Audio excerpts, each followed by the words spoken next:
Excellences, Monsieur Bruno Pagani, ministre de la Poste, des Technologies, de l'Information et de la Communication, porte-parole du gouvernement de Côte d'Ivoire.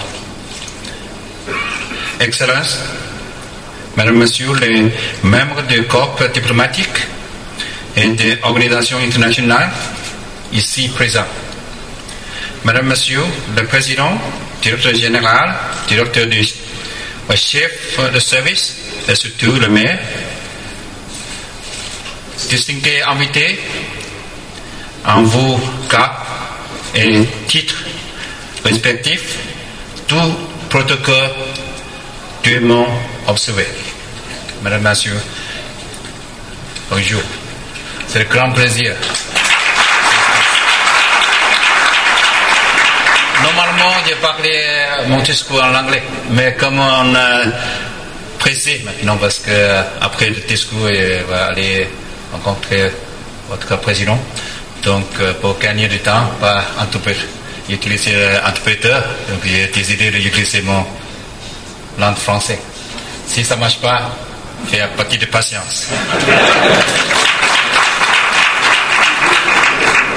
Je suis très touché par l'invitation du ministre, parce que le ministre lui-même m'a parlé plusieurs fois le progrès de développement en Côte d'Ivoire, parlez-moi son plan pour le futur, parler des plans de 2020 du pays, parler de progrès sur la loi. Ce matin, il a mentionné aussi la loi approuvée par le Parlement, par le gouvernement. Mais aussi les très bonnes nouvelles hier soir que baisser l'impôt pour le service TIC. Beaucoup de choses, il m'a parlé, donc je voudrais bien venir ici moi-même pour voir qu'est-ce que se passe ici. Mais malheureusement, comme vous pouvez imaginer, comme le nouveau secrétaire général de l'UIT à partir de l'année de janvier cette année, c'est pas très facile pour voyager. Mais grâce à l'amicable invitation de notre ministre, finalement, j'ai trouvé le temps aujourd'hui pour venir chez vous. Ici, c'était un grand plaisir. Mais hier soir, quand j'étais arrivé, j'étais reçu par le ministre lui-même avec appui très chaleureuse. Même tout de suite après, avec sa famille, dîner à sa maison. C'est la première fois. Mais aussi, comme le ministre a déjà dit, il a été élu l'année passée. Mais c'était élu, c'est pas si difficile, comme finalement on dit, parce qu'il restait toujours le candidat tout seul toutes les périodes. Mais à partir du premier moment, quand un ministre connaît le gouvernement chinois me nommé comme le candidat pour le secrétaire général, il a très clairement déclaré « Je vous soutiens ». Ivoire, vous soutient. Côte d'Ivoire. Mais hier soir, on a rencontré le nouveau arrivé ambassadeur chinois, parce que j'ai arrivé il y a 2 jours seulement. Mais le gouvernement chinois fait grand effort pour demander soutien diplomatique de le membre. Il dit au ministre, aussi l'ambassadeur, on est très content que le gouvernement Côte d'Ivoire nous donner soutien diplomatique à ce tout, mais il dit aussi à l'ambassadeur, il dit, le ministre nous soutient pas seulement en présentant son pays, mais il est comme le, si je peux le dire, comme le manager de campagne de mon élection. Il faut vraiment parler à tout le monde. Ça, c'est notre candidat, il faut soutien, il faut soutien. Pas seulement du pays, c'est le quartier de l'Afrique de l'Ouest, mais aussi le continent. Donc, n'importe où il a chance de parler, il a toujours dit, non, c'est notre candidat. Donc, je vous remercie aussi pour votre soutien. Mais il y a l'autre raison pour venir ici, que c'est pas mon premier visite à Côte d'Ivoire, c'est le deuxième. J'étais ici il y a 8 ans, quand votre pays est encore en état de guerre. C'est le 7 décembre, j'étais ici la première fois. Mais j'ai vu maintenant le pays c'était vraiment développé. Ce matin, quand j'ai vu les gens dans la route, les gens étaient très joyeux. La vie était très calme, mais bien sûr dynamique aussi. Parce que j'ai vu les joies des gens à la rue, les magasins ouverts, tous les pays sont en paix. Le développement était très très bien, remarquable. Donc je suis très content de venir ici 8 ans après, pour voir la différence, voir le développement. Donc je vais vous faciliter pour votre progrès. Madame, monsieur, je suis... Bon, c'était pas ça sur le papier. Maintenant, il faut lire mon papier. Je suis très honoré d'être parmi vous. Ici, à Abidjan, de Côte d'Ivoire.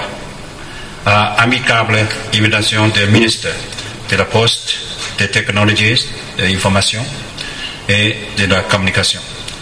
Pour prendre part au forum sur la normalisation et l'innovation en matière de télécommunications. Ce forum, est-il besoin de le rappeler, est en droite ligne de la mise en œuvre de l'agenda de l'UIT pour le développement des télécommunications TIC au niveau mondial et particulièrement dans les pays en développement. Aussi, il rêve deux concepts clés que sont la normalisation et l'innovation, si chers à l'UIT pour plusieurs raisons. Le premier concept, à savoir la normalisation, c'est mon favori parce que il y a le directeur de normalisation pendant 8 ans comme ministre de gestion vous présenter. Entre 1999 jusqu'à 2006. Après, même je préfère rester comme directeur de normalisation, mais selon la règle de l'UIT, c'est pas possible. 8 ans après, il faut quitter. Donc, moi, j'ai déménagé à la sécurité générale adjointe. Une fois encore, 8 ans maximum. Donc, il n'y a pas chance pour rester là. Donc, je suis ici. Bien entendu, il y a la chance pour 8 ans aussi, mais il faut attendre l'élection en 2010 de suite pour savoir est-ce que c'est bon ou c'est pas bon. Donc, normalisation, donc c'est mon favori aussi. Et la raison d'être membre de l'UITT qui produit chaque année la recommandation indispensable à l'exploitation et à l'interfonctionnement des réseaux de télécommunications et de TIC en général. Ces recommandations, au nombre de plus de 4000 à ce jour, bien que n'aient pas un caractère contraignant, sauf en cas d'adoption dans le droit national du pays concernant, sont toutefois bien appliquées au plan international par les plus grandes entreprises du monde des télécommunications TIC du fait de leur qualité élevée. Assez récemment, les groupes régionaux de commissions d'études 5 et 12 de l'UITT ont tenu le forum régional sur la normalisation en Afrique. Les réunions de le groupe régionaux à Dakar du 23 au 27 mars cette année. Cet engagement des pays africains a fait l'activité de l'UIT marquée à ne point douter. La détermination à travailler à réduire la fracture numérique, au moins dans sa composante normalisation des télécommunications TIC. Il n'y a nul besoin d'insister sur l'importance des commissions études 5 et 12 qui traitaient respectivement des environnements et des changements climatiques et de l'apport des TIC à la lutte contre ces changements climatiques et leur contribution au développement durable, d'une part, et de la performance, de la qualité de service, quality of service, et la qualité de l'expérience des ressources de l'autre part.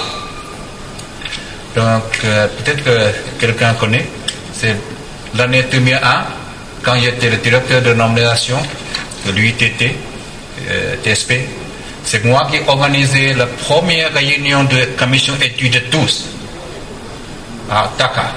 C'est la première réunion à ce niveau. Merci beaucoup. La contribution inestimable des pays africains à ces deux commissions d'études sont un gage de succès dans la perspective de l'éducation d'une société de l'information véritablement ouverte et inclusive, tel que préconisé par le sommet mondial sur la société de l'information SMSI. Il faut aussi mentionner la création, lors de la dernière réunion du groupe consultatif de la nomination des télécommunications, GANT de l'UITT, le 5 juin, d'une nouvelle commission d'études chargée de la normalisation des applications de Internet, des objets, Internet of Things, IoT, en incluant vie et communauté intelligente. La création de cette commission étude 20 a reçu le fort soutien de plusieurs administrations africaines. En effet, lors de la dernière réunion du groupe régional de la commission d'études 13 de l'UITT en février 2015, 44 use cases de usage de IoT de relevance pour les pays africains ont été développés et communiqués à la commission études 13 pour intégration dans l'étude de normalisation dans la matière. Il faudrait aussi mentionner que la commission 17 de l'UITT chargée d'études sur la sécurité pour télécommunications TIC a récemment créé un groupe régional pour Afrique. Le second concept, c'est-à-dire l'innovation, tombé à pic en cette année du jubilé du 150e anniversaire de l'UIT. En effet, cette année jubilé de notre organisation commune qui a été commémorée en son siège à Genève, que dans l'État même dont la Côte d'Ivoire a été placée sur le thème central relatif au rôle des technologies d'information et de la communication TIC, vecteur d'innovation, en titre différent, toujours en rapport avec le TIC, et consacré à chaque mois de cette année 2015 pour en faire des mois thématiques. À titre exemple, le thème mois de juin se rapporte au passage au numérique et à l'innovation, dans le but de non seulement se mettre en face avec la date butoir de la migration de la radiodiffusion de l'analogue au numérique fixé au 17 juin dernier, mais aussi de mettre en exergue tout le potentiel d'innovation et de développement pour découler de l'exploitation judicieuse du dividende numérique pour l'émergence des réseaux de nouvelles générations telles que les 4G et le 5G. Mais j'ai vu déjà le plan de 4G à Côte d'Ivoire. Mais ce matin, j'ai vu le plan 3G+. Donc 3G+, c'est très près de 4G. Monsieur le ministre, Mesdames, Messieurs, distingués invités, toujours dans le souci majeur de réduire la fracture numérique entre Afrique et le reste du monde, l'UIT, en partenariat avec le gouvernement du Rwanda, a lancé l'initiative Smart Africa. On rappelle, cette initiative est la suite logique du sommet Connect l'Afrique, tenu à Kigali en octobre 2007, et qui a permis, depuis lors de le développement de backbones nationaux et de câbles sous-marins en Afrique, conformément au engagement pris par les acteurs du secteur eux-mêmes. En effet, le sommet Transformé Africa, ayant suivi Connect l'Afrique, s'est tenu du 28 au 31 octobre 2013 à Kigali, et visant à capitaliser sur l'appui des présidents pour promouvoir le développement des services télécomiques en vue de booster l'économie numérique en Afrique. Il en a l'autre permis de passer en revue les succès obtenus depuis le premier sommet, notamment pour ce qui est de la connectabilité large band et de photos de pénétration du mobile, et de fixer un nouvel agenda de Africa, à savoir l'initiative Smart Africa, ayant pour but de se attaquer aux défis urgents liés au développement du continent grâce au potentiel qui offrait le réseau et de services large band.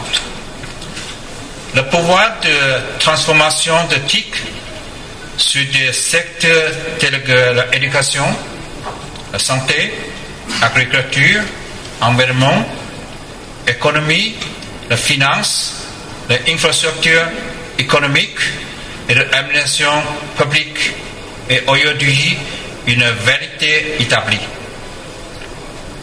Et pour parvenir à ces fins, Smart Africa s'est doté d'un manifesté retraçant la ligne directrice des actions à mener.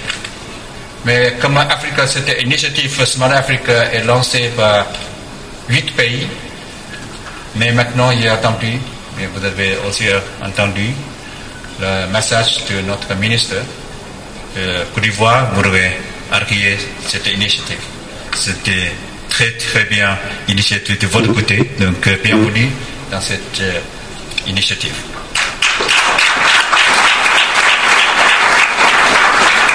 Monsieur le ministre, Mesdames, Messieurs, distingués invités, si le sommet Transform Africa de 2013 a connu la participation de plus de 2010 délégués de presque tous les pays africains, dont le chef d'État du Burkina Faso, du Gabon, du Kenya, du Mali, du Ouganda, du Rwanda et du Soudan du Sud, ainsi que des membres des gouvernements et des dirigeants d'entreprises de renom du secteur des télécomiques. Il n'y a demande pas moins que son succès résiste non seulement dans sa mise en œuvre sur le terrain, mais aussi dans l'adhésion massif des pays africains en tant que principaux bénéficiaires de cette initiative. Donc maintenant, on notait la Côte d'Ivoire, c'est nouveau de ce groupe d'Africains de nous rejoindre. Donc, afin de mener à bien la mise en œuvre de son manifeste, un conseil de l'Alliance Smart Africa a été créé pour sa supervision et composé des présidents des pays précédemment mentionnés cités et d'un représentant de l'Union africaine et le secrétaire général de l'UIT. Mais avant, c'est mon prédécesseur, M. Touré, mais maintenant, c'est moi. Merci.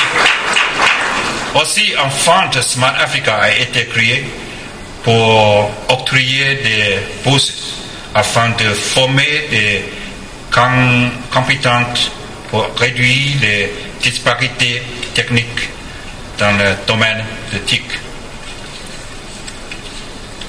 Un service large band. Le pouvoir de transformation de TIC sur des secteurs tels que l'éducation, la santé, l'agriculture, l'environnement, l'économie, etc. Et pour venir à ces fins, Smart Africa a été tête dans le manifeste très retraçante de lignes directes. Bon, hier soir, j'ai parlé avec notre ministre. Le Côte d'Ivoire voulait accueillir cette initiative. Mais le temps de la prochaine réunion, octobre, ça peut être causer problème. Parce que octobre, c'est la période d'élection de Côte d'Ivoire, pour le président, je crois. Mais on m'a parlé avec le président Kagame pour savoir est-ce qu'on peut trouver une moyenne pour adopter la participation de la Côte d'Ivoire dans cette conférence. Donc, moi, je voudrais parler avec le président Kagame. C'est tout comme j'ai retourné à Genève. Peut-être que notre directeur général de Rwanda peut nous aider pour transmettre ce message à lui-même. Parce que c'est très important pour avoir la présidente de Côte d'Ivoire nous rejoindre.